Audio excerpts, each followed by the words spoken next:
ఈ అవకాశం చాలా మందికి వచ్చింది. స్వాతంత్రం రాకముందు చాలా మందికి వచ్చింది అవకాశం. ఆ రోజుల్లో ఎవరు చదువుకోలేదు. ఆ రోజుల్లో విద్యకు చాలా దూరంగా ఉంచారు. ఆ రోజుల్లో డబ్బుకు దూరంగా ఉంచారు, ఆయుధానికి దూరంగా ఉంచారు, విద్యకు దూరంగా ఉంచారు.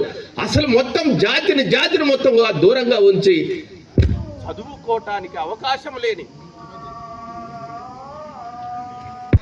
చదువుకోవటానికి అవకాశం లేకుండా నేను చదువుకున్నాను, నా తోటివాడు కూడా చదువుకోవాలి అనే స్పృహ లేకుండా మొత్తం కులాలుగా విభజించి వీడు చదవటానికి వీల్లేదు, వీడు మాత్రమే రాజ్యం చేయాలి.